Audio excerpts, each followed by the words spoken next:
ငန်းတစ်ခုရဲ့အသက်သွေးကြောက marketing ဖြစ်ပြီးတော့ marketing ရဲ့အသက်သွေးကြောကတော့ security ဖြစ်ပါတယ်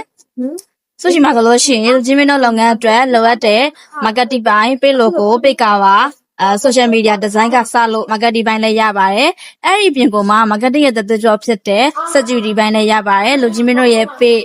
account တွေနောက်ပြီး TikTok account ကစပေါ့နော်အဲ့ဒါဖြစ်တာတွေအကုန်လုံးကိုဆိုရှိမှာပြင်ရှင်းပေးပါတယ်အဲ့ဒီအပြင်ကိုနောက်ထပ်ဆိုရှိမှာပေးတွေအကောင့်တွေလာရောက်ဝယ်ယူလို့ရပါတယ်။ရုံကြီးဆေးချစွာလာရောက်ဝယ်ယူလို့ရပါတယ်။အာမခံနဲ့ရောင်းချပေးပါတယ်။အဲဒီအပြင်ကိုမှဆွရှိမှာဆိုရင်ပူပီယာနေလည်းရောင်းပါတယ်။ပူပီယာမျိုးစုံရောင်းပါတယ်။နောက်ပြီးတော့ဂျီမင်းတို့လုပ်ငန်းအတွက်လိုအပ်တဲ့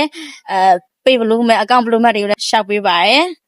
ကျန်တာကိုကြတော့လူကြီးမင်းတို့နဲ့တိုင်ပင်ပြီးတော့မှ customer အနေနဲ့ဆောင်ရွက်ပေးရဖြစ်ပါတယ်လူကြီးမင်းတို့လုပ်ငန်းအတွက်လိုအပ်တဲ့ပုံစံစုပေးနိုင်တဲ့ပုံစံနဲ့နှစ်ဦးနှစ်ဖက်ညှိနှိုင်းပြီးတော့မှ customer အနေနဲ့ service လေးတွေဆောင်ရွက်ပေးရဖြစ်ပါတယ်နောက်ပြီးတော့ကြလို့ရှိရင်တော့တက်ဆန်ဖြစ်ဗီဒီယိုလေးလာပါမယ်လူကြီးမင်းတို့ဘာတွေသိချင်လဲဆိုတာလေးကို comment လေးမှာမှတ်ခဲ့ပြီးလို့ရပါတယ်